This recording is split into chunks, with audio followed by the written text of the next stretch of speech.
Продолжаем? Yes. Thank you.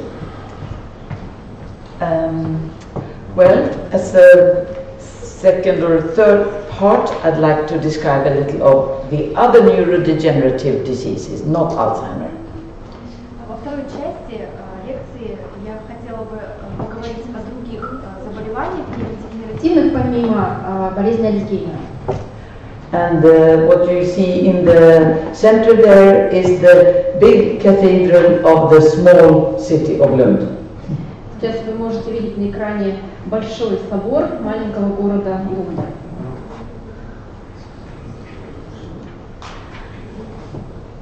So, if we go back to neurodegeneration again, after a little promenade around the vascular diseases. Вернемся вновь к нейродегенеративным заболеваниям после небольшого отступления в теме цереброваскулярных заболеваний. Oh, these are the important neurodegenerative diseases. Well, all diseases are important, but this is by prevalence. И, конечно, мы не можем говорить, что какое-то из этих заболеваний имеет больше для нас вес и значимость, они все значимы, но так или иначе представлена некая вот их категоризация. I'm not going to touch upon Huntington's disease, but it is there because it belongs to the group. Я не планирую говорить про болезнь Геттингтона, но она так или иначе относится к этой группе, поэтому включена здесь в список. Yes, we know that in neurodegenerative disease there are many cells that are impaired in parallel in certain specific regions. Мы знаем, что при нейродегенеративных заболеваниях повреждается много клеток параллельно, но в разных специфических участках. So, for instance, in frontotemporal dementia, the target is the frontal and the temporal lobes, and then it spreads backwards. Например, при лобно-височной деменции основной участком повреждения будет являться лобная и височная доля, и потом болезнь распространяется на более дальше, да, на задние участки. And these are the pathologically altered proteins. They are the proteins we mentioned last hour. They are either in the synaptic membranes or in the neuronal stroma. Те патологически измененные белки, о которых мы упоминали уже в прошлой лекции, обнаруживаются либо в мембранах синапсов, либо в нейронной строме. So, for instance, we have the protein tau that we know it comes from the skeleton in the center of the nerve cell. Например, белок тау, мы знаем, что он поступает из центральной части, из черепа. While the amyloid beta protein, it is actually a product from the synaptic membrane. Белок бета-амилоид – это продукт мембран синапсов. And synuclein, it is a name that describes that it comes from both the synapse membrane and the nucleus. Ну и синуклеин, само название говорит нам о том, что он происходит из синапсов и ядра. While TDP43, it's a DNA binding protein, and it comes from the nucleus. Белок ТДП-43 – это белок, связанный с ДНК, связывающий ДНК, и мы его точно так же получаем из ядра. So this protein, but also the next protein, FUS, they are called transcriptional proteins. Этот белок и следующий белок ФУС мы их называем транскрипционными белками. So that all these proteins are turning insoluble. What does it mean? Все эти белки становятся нерастворимыми. Что это означает? Well, for instance, in all parts we know that we have to reorganize all the time. Destruct, rebuild, destruct, rebuild. Например, мы знаем о том, что любой участок проходит реорганизацию, разрушение, восстановление, разрушение, повторное восстановление.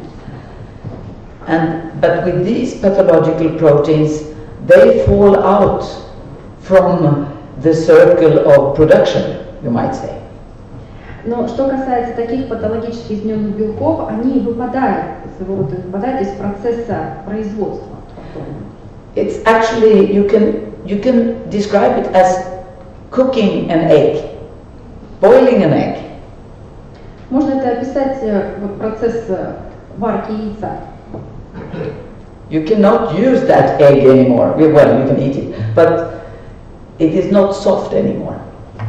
То есть вы, когда яйцо сварили, вы, конечно, можете его съесть, но вы уже повторно его использовать не сможете, оно не станет снова сырым.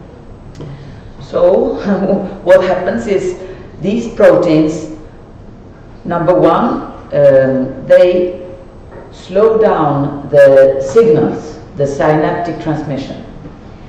Что происходит при таких изменениях в белках? Во-первых, они замедляют работу синапсов, то есть сигнальную систему, передачу импульсов. This goes for amyloid, but also for synuclein. И это касается и амилоида, и синуклеина. Number two, there's a slowed axonal transport inside the neuron. Второй момент – это замедление передачи аксонов в самом нейроне. And the main problem here is called tau, that is in the skeleton. И основная проблема здесь – это именно белок тау, который располагается в скелете. The third thing is actually that these proteins, they are like toxic drugs. Третья проблема связана с тем, что эти белки становятся своего рода как токсичные наркотики. But how do they reach the brain? The rest of the brain, they are inside the cells. No, not only. The brain cells die and the proteins go out. Но дальше возникает вопрос, как же все-таки они добираются до мозга, в целом. Да, они расположены внутри клеток, нервных клеток. Как же они попадают? На самом деле очень просто. Нервные клетки отмирают, а белки выходят наружу. Here again, I show this a second time, a list of these different proteins, just for remembering. Ну и так просто для повторения, здесь еще раз приведен список белков. And an illustration to this would be just to make it complete, the tau again, the tangles. Итак, еще раз изображение, да, просто чтобы более была полная картина. Вы можете видеть белок тау, верхний левый, получается, при болезни Альцгеймера. Then here, quite easy to see the synuclein, the Lewy bodies, they are easy. That's Lewy body measure. Деменцию с цветцами леви и синуклеина. The more complicated pattern is with TDP43 that we have in many frontotemporal dementias. Более сложная картина наблюдается с белком PDP43, то, что мы часто наблюдаем при лобно-височной деменции.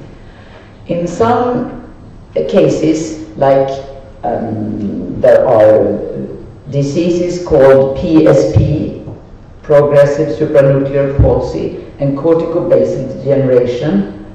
You don't have to say that, PSP and CBD. Когда мы сталкиваемся с заболеваниями, например, вот такими случаями, как прогрессирующий паралич и corticobasal degeneration. И корковая дегенерация. These are diseases with very intense protein pathology. Эти заболевания связаны с очень такой сильной, выраженной патологией. So it's easy for me as a pathologist to look at it. И мне как патологу очень легко выявить это, увидеть. But with this one, the TDP43, we often have cases with very few deposits.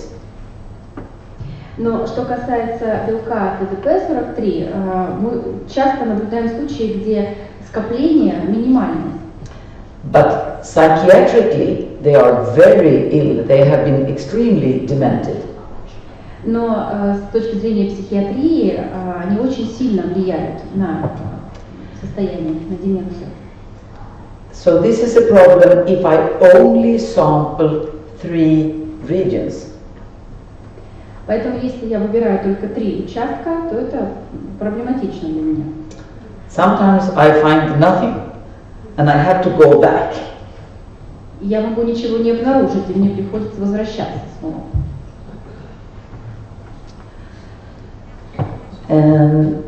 So more specifically, FTD. FTD is the clinical term, frontotemporal dementia. Более подробно остановимся на лобно-височной деменции, то, что собой представляет, в общем-то, целую группу нарушений. And the group of diseases in pathology is FTLD. В патологии эта группа получает название лобно-височной лобарной дегенерации. It is read frontotemporal lobar degeneration. This is the pathologist's name. Это название лобно-височной лобарной дегенерации дали уже патологи. This is one of the most severe cases, the types. This is Pick's disease.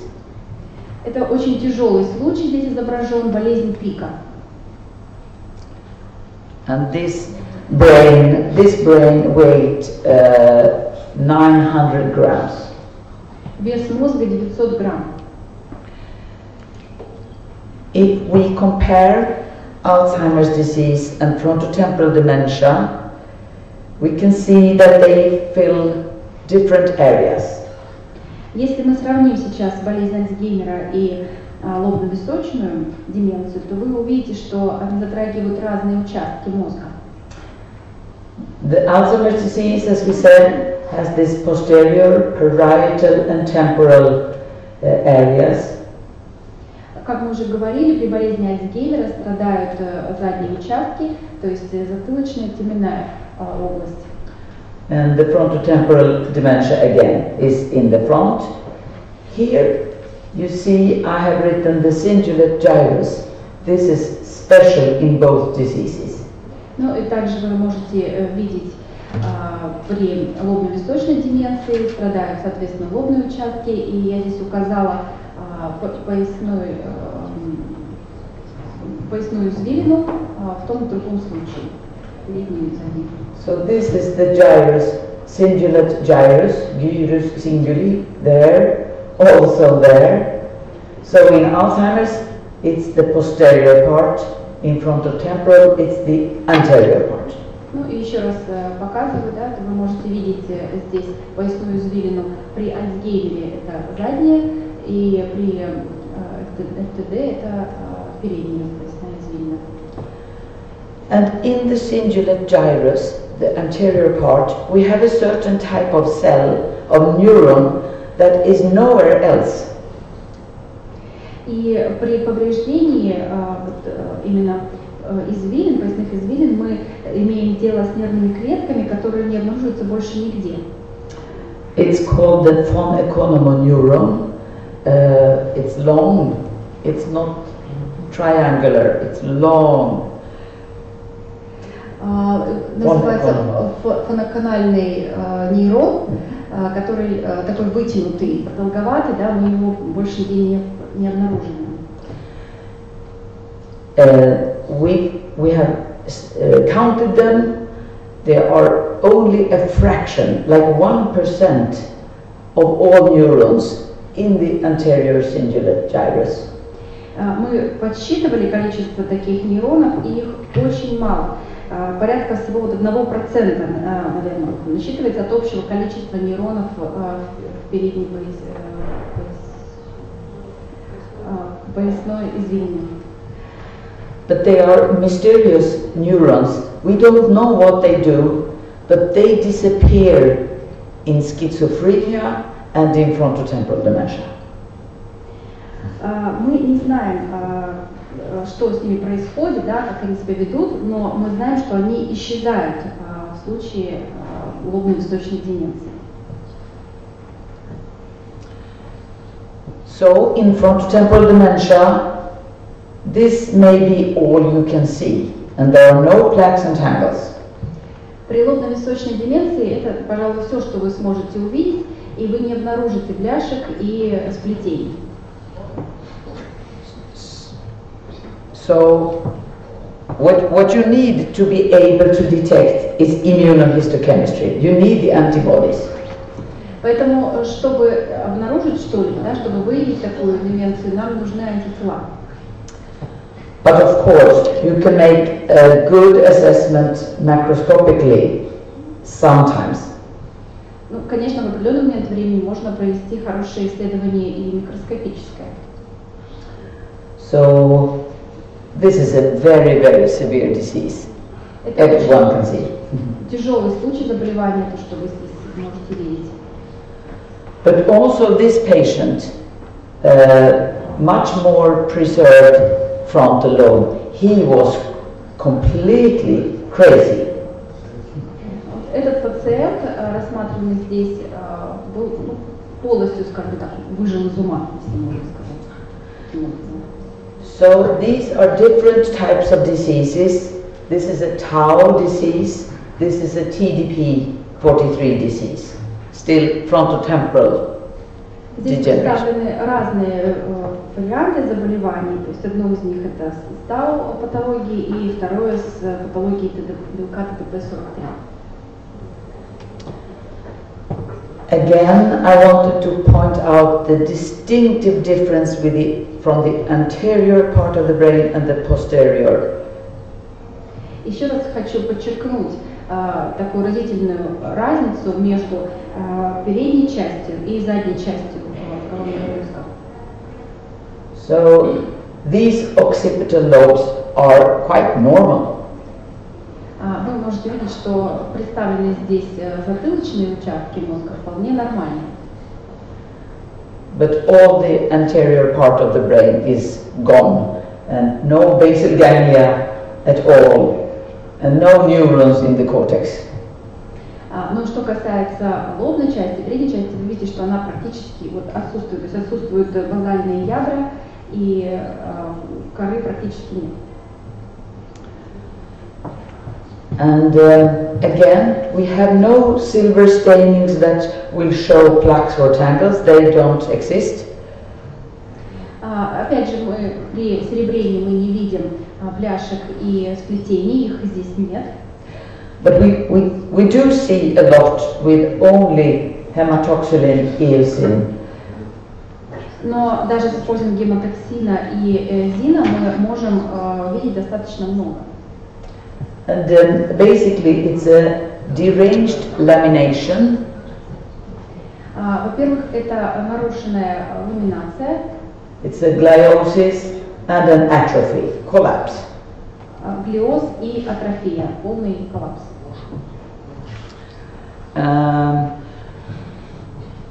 Again, now that was the same picture, I shouldn't repeat myself. So the pathological proteins again would be often the TDP43 and the FUS.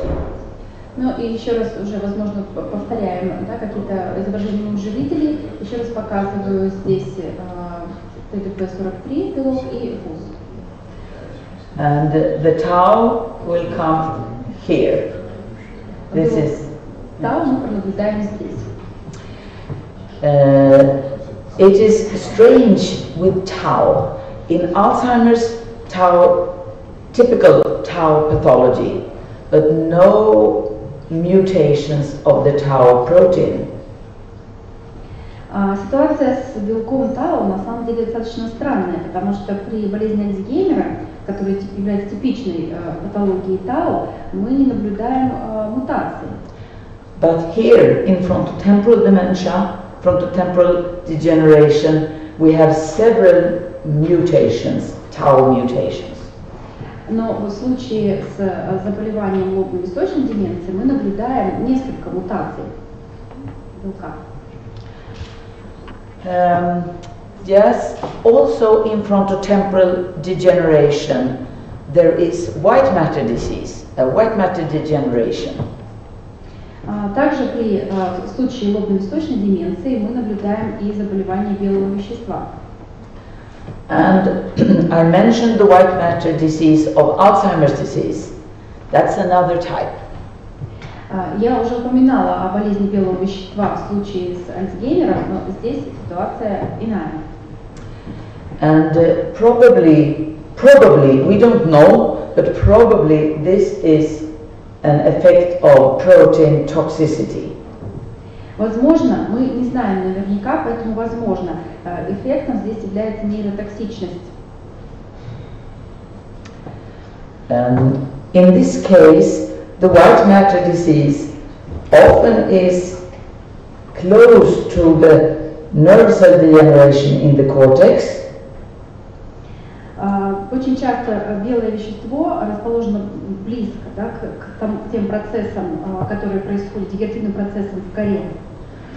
So this means everything is in the frontal lobe. Cortex and white matter disease, everything is there. И это означает, что все происходит именно в передней части, то есть и кора, и белое вещество все расположено в передней части мозга. While in Alzheimer's disease, cortical disease is posterior and white matter disease is frontally. При этом при Альцгеймере корковое повреждение происходит в задней части, а повреждение белого вещества в передней части. And so when white matter disease comes to FTD, the patients get even more typically diseased. Поэтому, когда наступает уже заболевание белого вещества при лобно-височной деменции, пациент уже более явно проявляет все типичные признаки болезни. While in Alzheimer's disease, symptoms from here will be complicated by symptoms from there, and that is then the neurologist will say, oh, what is this? При этом при Альцгеймере симптомы, которые в задней части, они как-то связываются, осложняются с симптомами из передней части, и врач порой недоумевает, невролог, что же происходит. So we have to be understanding towards the clinical colleagues. It's not easy to come to a true diagnosis. It's difficult. Поэтому мы просто должны понимать и признать, что для клинических специалистов очень сложно поставить диагноз в этом случае. Это действительно нелегко. And so while this is a picture of the white matter disease in many FTD, this again is, this is еще раз in Alzheimer's disease. И еще раз изображение, да, болезни Альцгеймера с повреждением белого вещества вы уже видели. So I thought we maybe should talk a little about the ALS, amyotrophic lateral sclerosis. Is this what you call it here? Хотелось бы также остановиться на амиотрофическом латеральном склерозе, АЛС. Хотела узнать, вы также называете у себя это заболевание? ALS, yes, okay. Only the British call it MND, motor neuron disease. Просто британские специалисты называют эту болезнь немножко иначе, заболевание двигательных нейронов, МНД. And in our lab we see all types of ALS conditions, mostly those who have a brain disease, but some only have a disease in the spinal cord. Мы наблюдали все виды такого заболевания АЛС. Часть из них происходит непосредственно в мозге, но очень большая доля встречается в спинном мозге. And the entire problem is here in the ventral horns. И основная проблема, с которой мы сталкиваемся, это передние рога. So we have the motor nerve cells here. This is a normal ventral horn in the spinal cord. Здесь вы видите, соответственно, нормальное состояние двигательных нейронов и нормальное состояние переднего рога. I guess we can see all the nerve cell bodies here and there, everywhere. But here, same magnification, they are gone.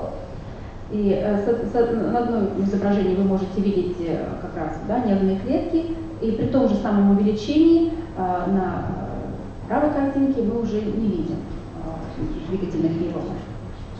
I'm sorry. Yeah. So here it's actually a diameter, or it's half or 50-60% of this. It's a true atrophy. Здесь потеря составляет порядка 50-60%, то есть это полноправная атрофия. And since we have the motor neurons directing impulses down to the motor system, we will have effects like in the muscles. So these are two biopsies or parts from muscle. This is taken from an autopsy, actually, from an ALS patient. Ну и так как двигательные нейроны передают импульсы в двигательную систему, к мышцам, то мы понимаем, где мы будем видеть, соответственно, проблемы и нарушения. Здесь приведены два примера биопсии мышечной ткани пациента при вскрытии, собственно, вот с диагнозом амиотрофического латерального склероза. And even without knowing anything, you can see the typical pattern of neurogenic atrophy. И даже не обладая никакой информацией заранее, вы можете видеть типичный паттерн атрофии здесь. Several large cells there together, several small cells together. Несколько крупных клеток вместе и несколько небольших клеток вместе. And this is the picture of the thigh, the leg.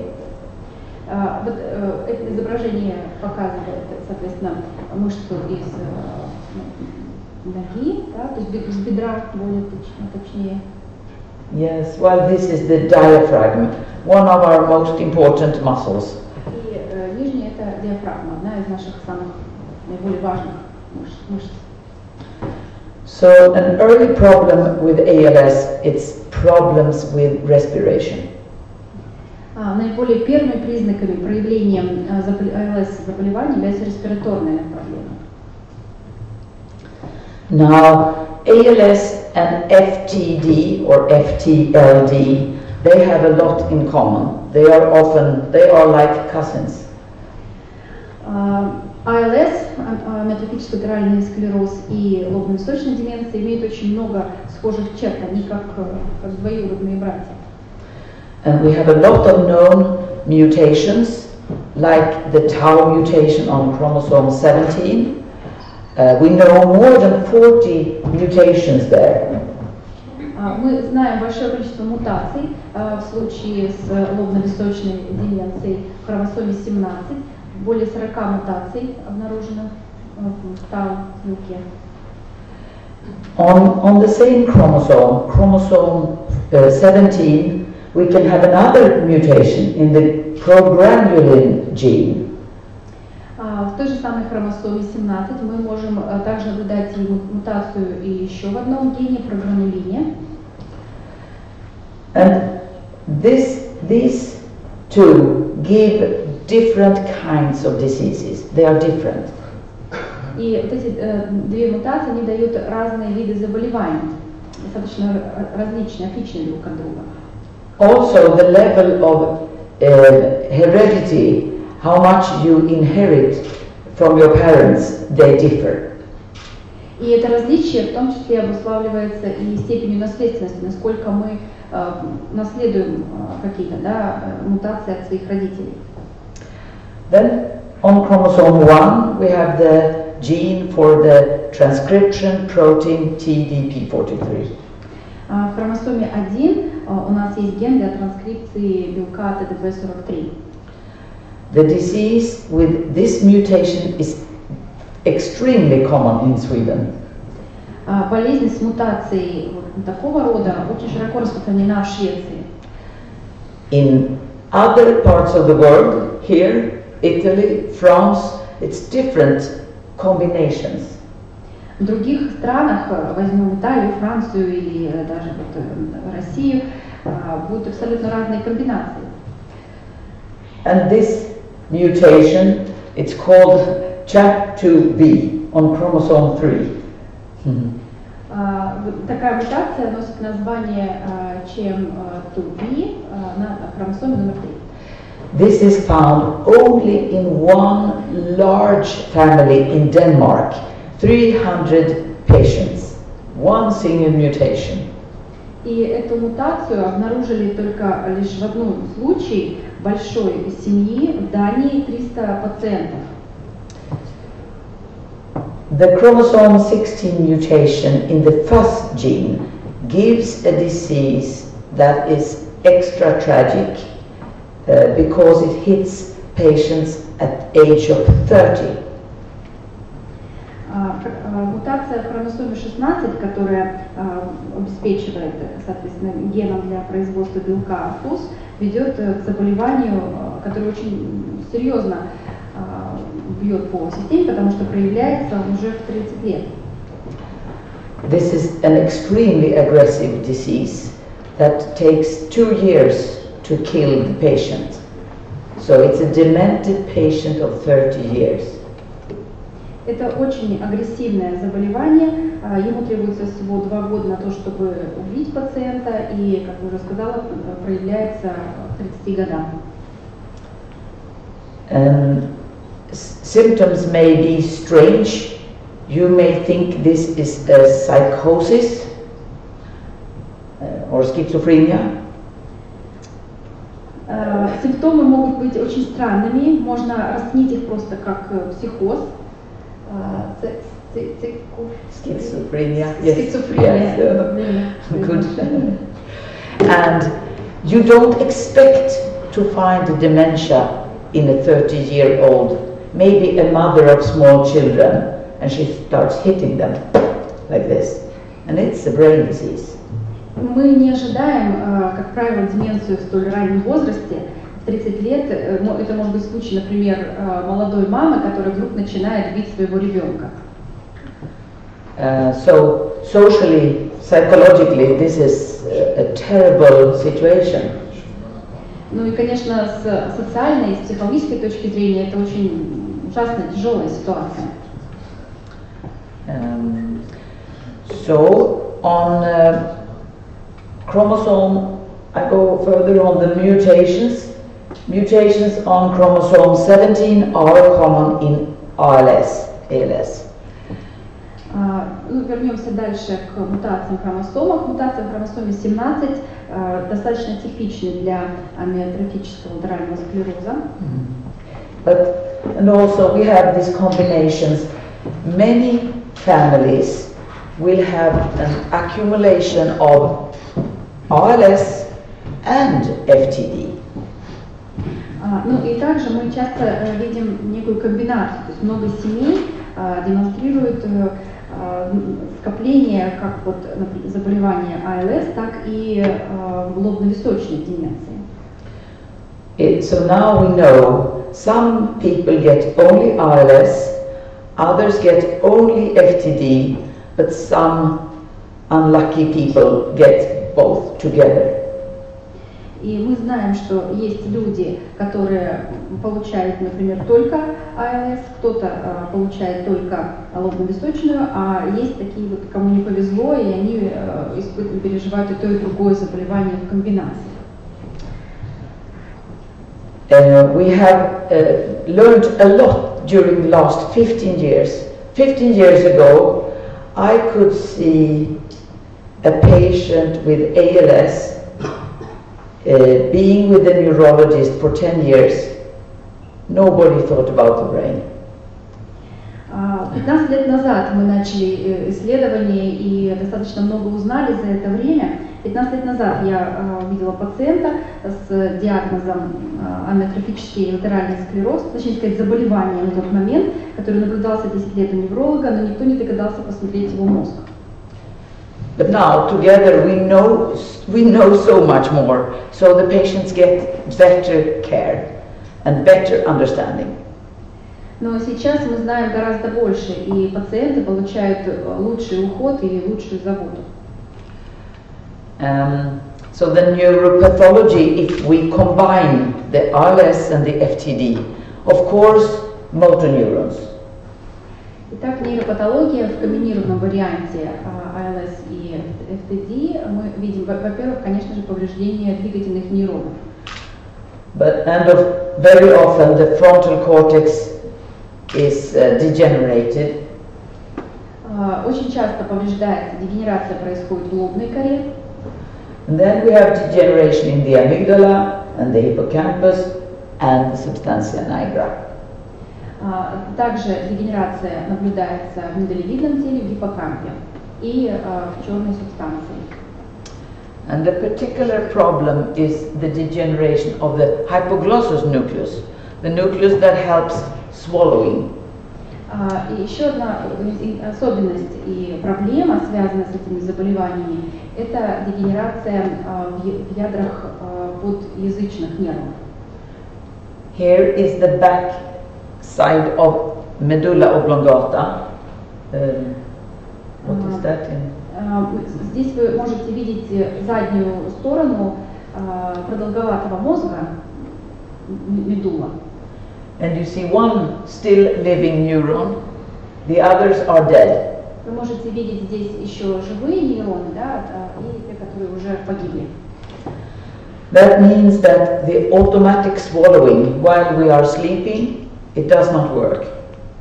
Это означает, что автоматическое сглатывание во время сна больше не работает. So ALS patients are at risk for drowning in their own saliva. Поэтому пациенты с амиотрофическим латеральным склерозом находятся в группе риска людей, которые могут умереть, просто вот захлебнувшись собственной слюной. So knowledge about this will give a better care. You take care of that detail, turning the patient at night. Поэтому подобные знания позволяют нам лучше ухаживать за больными людьми. Например, мы можем повернуть их на бок во время сна. I go over to Parkinson's disease now. Теперь перейдем к болезни Паркинсона. We always thought that it was only a problem of the striatum, of the basal ganglia. Раньше мы предполагали, что вся проблема связана только с базальными ядрами. And for a long time we thought that dopamine was the only thing missing. И долгое время мы полагали, что проблема связана с нехваткой допамина. And now we know that we can treat with dopamine for a long time, but not forever. Теперь мы знаем, что мы можем лечить с помощью введения допамина достаточно длительное время, но не все время. And the cause for not forever is because there are other neurons that lose their signal markers. So we lose noradrenaline and acetylcholine also. Потому что сейчас мы знаем, что помимо этого есть и другая проблема. Есть другие нейроны, которые теряют свои сигнальные маркеры, норадреналин, ацетилхолин. Again, to make this complicated, there are several diseases and they are connected in the Parkinson plus spectrum, also close to FTD and ALS. Ну и сейчас, чтобы немножко усложнить всю картину, да, мы должны сказать о том, что мы говорим о спектре заболеваний с Паркинсоном, которые очень близки и к тому, что мы уже рассматривали при АЛС и при лобно-височной дегенерации.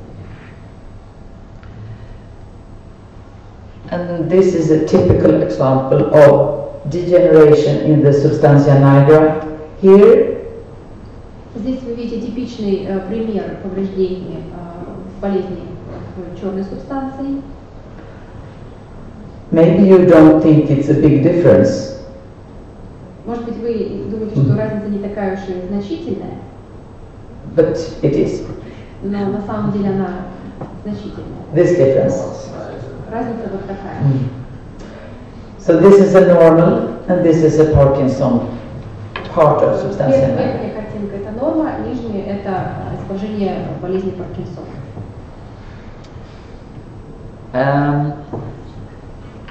And many patients with Parkinson's disease, they have Parkinson's disease and nothing else. Многие пациенты, у которых наблюдается болезнь Паркинсона, не имеют больше никаких других заболеваний, только болезнь Паркинсона. But many, they say that 50% will get dementia within 15 years. Но считается, что порядка 50% пациентов с Паркинсоном у них разовьется деменция в течение 15 лет. And then we call it PDD, Parkinson's disease with dementia. И такие заболевания уже называются PDD, то есть заболевание Паркинсона с деменцией. Now this is a bit academic, but Lewy body dementia is the same in the brain. These are the same. Ну, и это, конечно, немножко такой, может быть, академический подход, но тем не менее мы говорим о том, что деменция с тельцами Леви происходит точно так же, да, в тех же участках мозга. So this disease in the brain, my neurologist colleague says, if it starts with Parkinson, it is a Parkinson disease with dementia. If it starts with dementia, it's a Lewy body dementia. То есть, как говорят мои коллеги и неврологи, если заболевание начинается с Паркинсона, тогда это Паркинсон с деменцией. Если начинается с деменцией, то тогда это уже Паркинсон с деменцией тельцами Леви. And we have a lot of fantastic treatment for Parkinson's disease when it's only Parkinson's. We have the transmitter, we have the dopamine. It's fantastic. У нас есть прекрасное лечение для пациентов с Паркинсоном. У нас есть передатчики, у нас есть допамин. And I wish we could do the same for Alzheimer's disease. И хотелось бы, чтобы что-то подобное у нас появилось и для Альцгеймера. But one very efficient treatment is electrical stimulation, deep brain stimulation. Еще одно очень эффективное средство лечения – это электростимуляция, глубокая электростимуляция. And the third treatment given is neurotransplantation. Третий вид лечения – это трансплантация нейронов. It is very tricky. It was done 20 years ago in 30-40 patients. Это очень сложный процесс. Впервые его провели 20 лет назад на 30-40 пациентов. It was abortions, early aborted fetuses. Материал взяли из абортного материала, то есть очень на ранних сроках зародыш был, соответственно, вот. And from there, the brainstem, small neurons were taken and injected into the brain of a patient. Из мозгового ствола были взяты нейроны, и инъекция их, соответственно, произведена в мозг пациентов. It was extremely tricky. The cells died or dried, or the patient had a bleeding. Очень был сложный процесс, клетки либо отмирали, либо высыхали, либо начиналось кровотечение. But we found at least 20 patients in the world that were really improved. They got the Parkinson's disease disappeared for a while. Однако, как было выяснено, по меньшей мере у 20 пациентов по всему миру проявилось очень хорошее улучшение состояния, и болезнь Паркинсона полностью исчезла, ну, по крайней мере, на какой-то период времени. In the end, the disease came back after 12, 15, 17 years.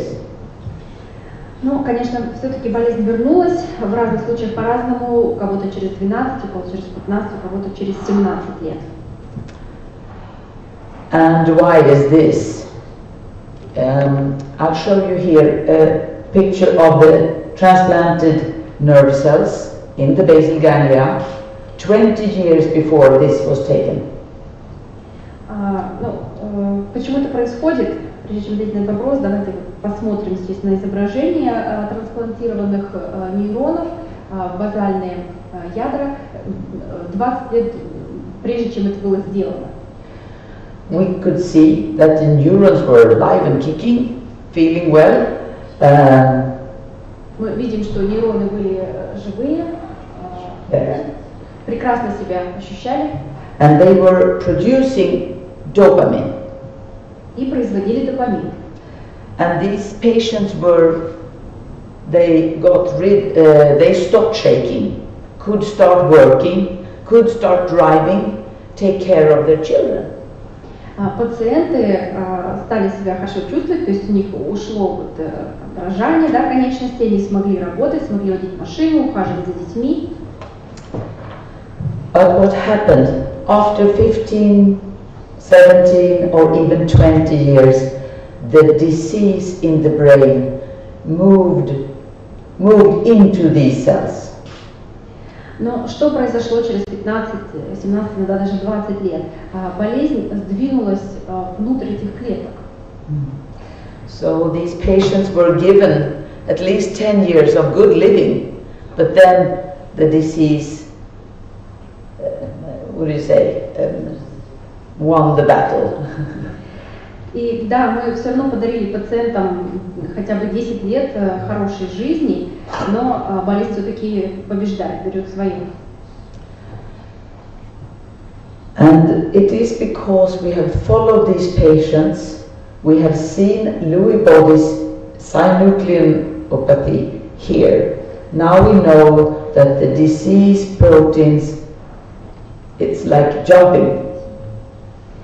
И так как мы наблюдали за этими пациентами, мы могли видеть и тельца бодиси, нуклеин, которые, вот эти белки, они как будто перепрыгивали. But it's not hopeless, at least. It is a good treatment. Но это все равно дарит некую надежду, да, то есть есть какой-то вариант лечения.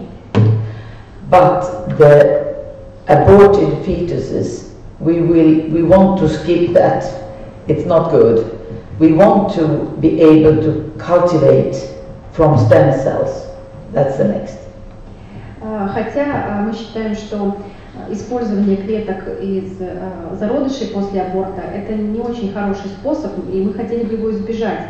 И было бы лучше, если мы смогли культивировать эти клетки из стволовых клеток.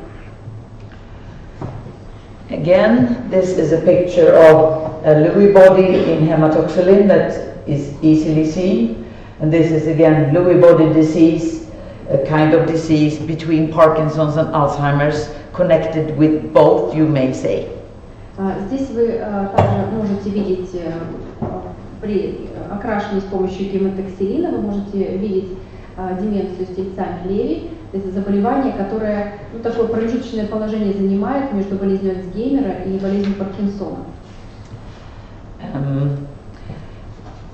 I think probably synuclein is alpha-synuclein is the most toxic protein of all. Я думаю, что, наверное, вот синуклеин является самым токсичным из всех белков, о которых мы говорили. So if you have a culture of microglia cells, you can actually kill them if you add on synuclein. Если, например, у вас есть культура микроглиальных клеток, вы можете их убить, просто добавив синуклеин туда. So it is a toll-like receptor 2 type, TLR2 receptor, that is the channel, the door in. Ну, таким каналом, да, рецептором для активации белка является рецептор TLR2. And this is what it looks like more often. You do not always see the big Lewy bodies, but you see all the small dots.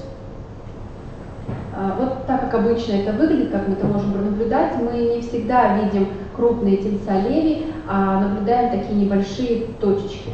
And these are axons or dendrites filled with pathologic synuclein. И это аксоны или дендриты, которые наполнены вот таким патологическим белком.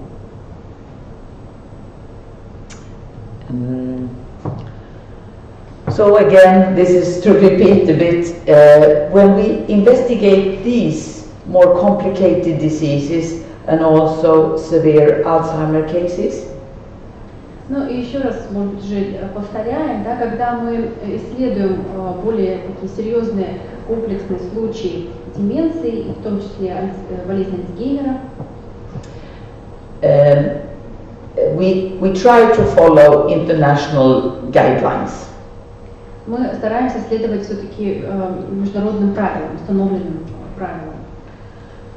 So we sample from here, from there, from here, but we take a lot of extra sampling from the brainstem, cerebellum, as much as we can, because we think, well, for us it is gaining time to do it from the beginning. И отбор материала происходит из различных участков. Елизабет показывала указкой, да, те участки, которые берется материал, и добавляется дополнительно мозжечок и многие другие участки, которые могут здесь интересовать. И то есть мы не спешим, достаточно много времени уделяем на отбор материала.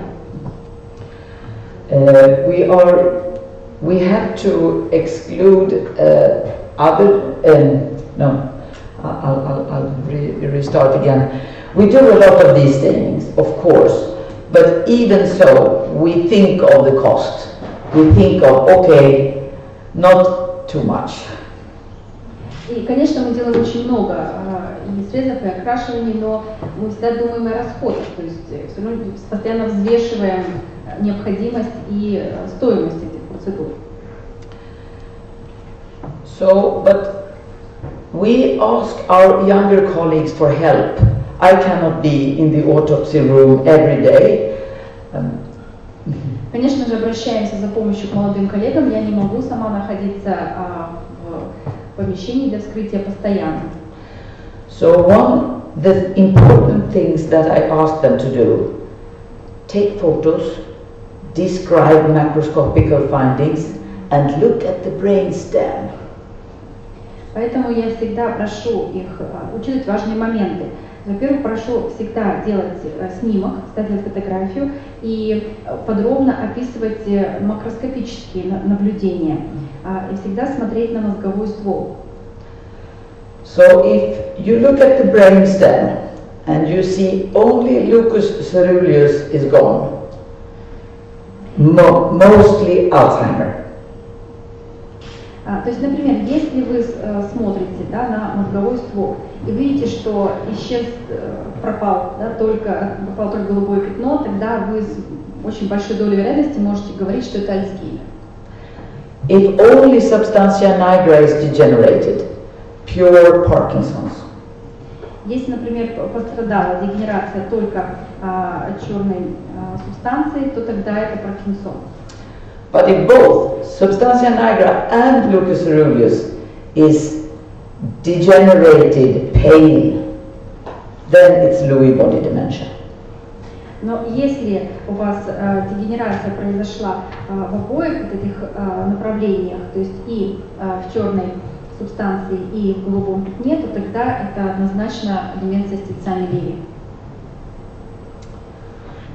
So, I mean, I can have very much help of my younger colleagues if they just do what I tell them.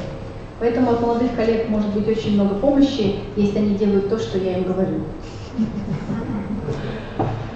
So I end there.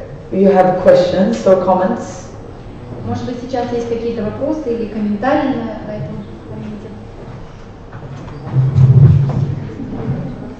Елизавета, руководители нашей медицины требуют, чтобы мы ставили диагноз болезни Альцгеймера и других заболеваний из этой группы. В то же время мы не можем определять белки патологические, о которых мы сегодня говорили, поскольку у нас нет иммуногистохимической лаборатории. Мы не можем определять мутации, потому что у нас нет молекулярных биологических методов исследований. Мы не можем даже посеребрить или окраску на миелин сделать. У нас ничего этого нет и не будет, скорее всего. Что нам делать? Our medical heads, the authorities, medical authorities, they require from us to put the diagnosis of Alzheimer's disease and some other diseases of the group. But at the same time, unfortunately, we cannot even diagnose pathologies of proteins you mentioned today because we don't have the immunohistological laboratories. Also, we cannot diagnose mutation because we don't have the appropriate molecular investigation laboratories. We cannot even use the silver for silver staining for this matter. So what shall we do? I know your problem. For first, I think immunohistochemistry is important. It is not expensive. So I wonder, sometimes when we do not have an antibody, we send our sections to a place and they stain for us. Да, я знаю о существующих проблемах, но, конечно, иммуногистохимия это очень важно. И на самом деле это не очень дорогое оборудование, наверное, можно было бы это рассматривать. Но на самом деле, если у нас нет, как, например, антител, и мы не можем сами провести исследование, мы можем отправить секцию в другие места, в другие лаборатории, которые сделают работу за нас, для нас. It is also so, we have been taking a lot of sections to help other places before they can get their own antibodies. Мы также очень часто, например, проводили исследования, брали секции для исследования в своей лаборатории из других мест, пока они не закупили собственные тела. Genetics, mutation, that is complicated and very expensive. Все, что касается генетических мутаций, это, конечно, дорого, это сложно. But I think not everybody does not need to do it, because now we know that one mutation will come out as one antibody positivity. So I can see on the section what mutation it is. I don't need genetics tomorrow. Но здесь, наверное, не обязательно всем обязательно делать это, и проводить исследование этих мутаций, потому что теперь мы уже знаем, что, допустим, один вид мутации, он ведет к положительной реакции на какие-то антитела. И когда я смотрю на секцию, я уже вижу, что происходит, и мне не нужно для этого генетическую еще операцию проводить. So in a way, I think we have the duty to connect the mutation and the stainings to help for you. Not everybody has to do it. То есть, возможно, это как раз, например, наша функция как-то связывать мутацию и окрашивание, чтобы помочь вам. То есть не обязательно всем это делать, кто-то может этим заниматься. But we should discuss how could we increase the immunohistochemistry? How could you get access to this? There are, I don't know, but many ways to think of. Но, конечно, нам нужно говорить о том, как все-таки вам получить доступ к иммуногистохимическим исследованиям, потому что это важно. То есть об этом, конечно, нужно говорить.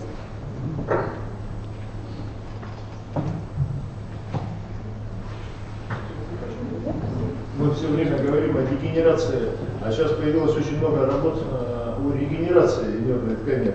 И у меня вопрос к Элизабет, что у них там в Швеции говорят, нервные клетки восстанавливаются? We have talked today much about degeneration, but there are some works appearing recently about regeneration of nerve tissue. What do you know in Sweden? What do they know about such procedure? Немного.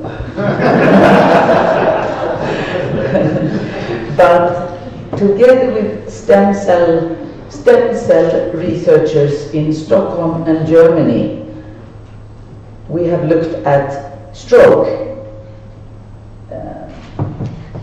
Да, но мы, тем не менее, проводили исследования со стволовыми клетками в Стокгольме совместно с Германией и исследовали именно случаи инсульта.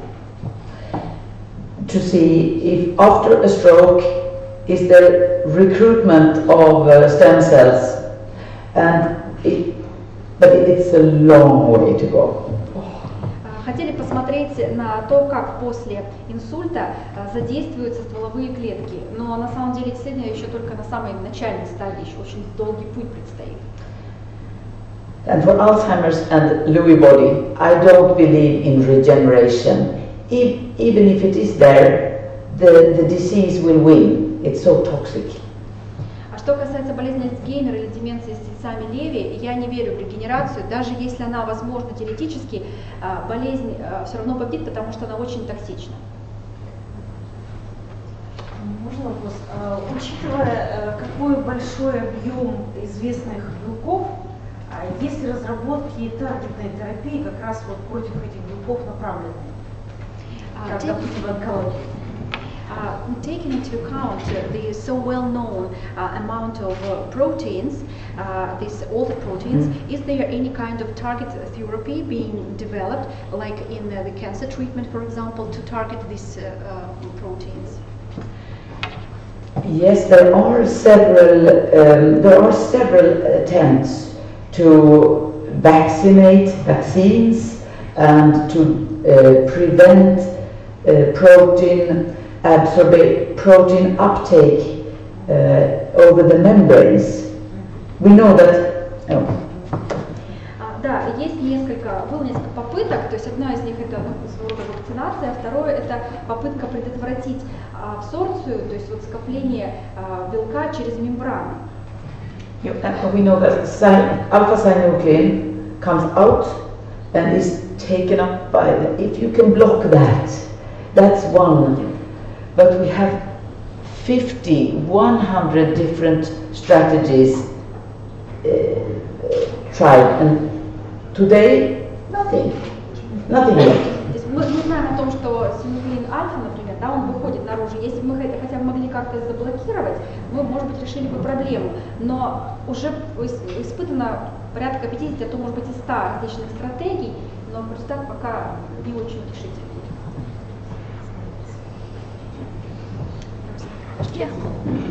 Элизабет, раз вы в курсе наших проблем, тогда финальный вопрос. Имеем ли мы право, можем ли мы поставить вот такой диагноз болезни Альцгеймера или какое-то другое заболевание из группы нейродегенеративных, располагая только результатами тщательного вскрытия судебно-медицинского или патологоанатомического и гистологическими исследованиями с окраской обзорной климатоксилином и азином. Все. So, as you are aware of the existing problems here, this is probably the final question. Do we have the right to diagnose Alzheimer's disease or any other disease of this spectrum if we only have the results of a very thorough autopsy done either by forensic specialist or pathologist and using only the staining with H&E? H&E. Yes, many times yes, I think. Да. I think so. I mean, The disease we all know from hematoxylin eosin is Alzheimer's. Every one of us recognize an Alzheimer. Мы все присутствующие здесь можем определить болезнь Альцгеймера через окрашивание гемотоксилином и азином.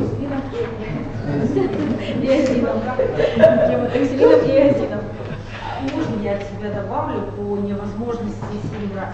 Я, честно говоря, как вот заведующая отделением патологии, да, не очень вижу проблему в том, чтобы закупить в отделении серебро.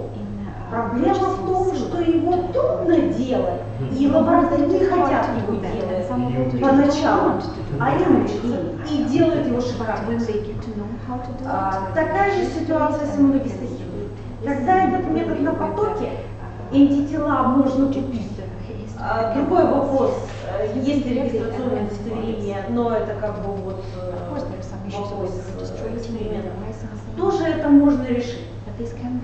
Я бы даже сказала, что сложность для меня, вот как патолога здесь, это вот макроскопическое исследование, то, что стоит. Потому что, чтобы взять правильный участок, где мы с высокой долей вероятности найдем, фиксировать его 3 недели, вот это я вижу проблему. Но это сила привычки.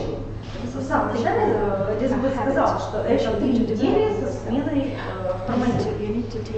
И здесь сложность, потому что у нас с вами сроки исследования и сроки того, что мы закончили случай 30 дней. Поэтому на подрезку не будет времени. На самом деле это такие организационные вопросы, их сложно вообразить, как решить, но на самом деле, я думаю, это решаемо. Вопрос того, чтобы к этому подходить методично и при первых неудачах не бросать. Потому что опыт есть, когда мы при первых неудачах останавливаемся, и первых 10 случаев у нас не получается, мы говорим финиш, но это не так. На 11-й, как правило, есть ли востребованность в этом? Вот этот вопрос. Потому что одно дело, мы заканчиваем стол, отканчиваем куда-то наши случаи другим, неинтересные, нет востребованности в кили, нет востребованности у неврологов и психиатров, и совсем другое, если мы будем в этом заинтересованы. Вот это сложно. Да, серебро сложно, но вполне возможно.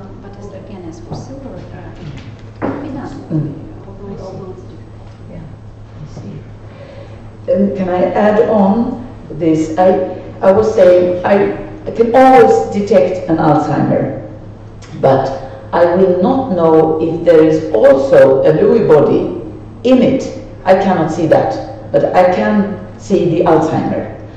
This is the only disease I can see easily. The others I need immunohistochemistry. Ну и немножко в добавлении еще, потому что мы можем видеть всегда болезнь Альцгеймера очень легко, то есть ее несложно обнаружить. Что мы не сможем увидеть легко, да, просто вот из имеющихся средств, это, например, узнать, есть ли там еще деменция с тельцами Леви или какие-то другие виды деменции. Вот для этого уже нужны иммуногистохимические исследования. I think one argument for trying to get antibodies, if it's possible, because it's not very expensive, but I know it has a price. It is because we are dealing with hereditary diseases, sometimes hitting 30-year-old patients, and they have small children. It's a terrible, terrible disease. We all know a group of diseases. Я думаю, что одним из объяснений, из причин, которые можно использовать, чтобы убедить людей, которые принимают решения, да, о приобретении, например, тех же антител, я понимаю, что они, может быть, стоят дорого, или не очень дорого, но какая-то цена у них все равно есть. И одной из причин, почему это необходимо, и как можно убедить, то, что мы говорим о болезнях наследственных. И некоторые из этих заболеваний могут проявиться достаточно рано, как мы уже говорили, в 30 лет у людей, у которых маленькие дети. И это серьезная проблема для общества, фактор, на который нужно указывать. Antibodies, if possible. Если есть возможность, нам нужны антитела. So, I think I'm finished there. So, okay, break. Okay.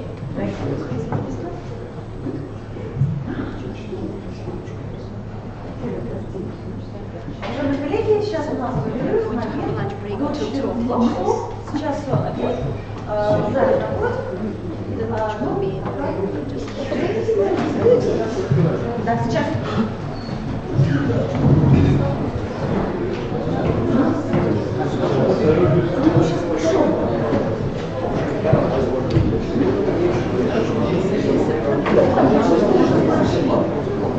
You must be tired now. If you look at this tomorrow, you will not understand. No.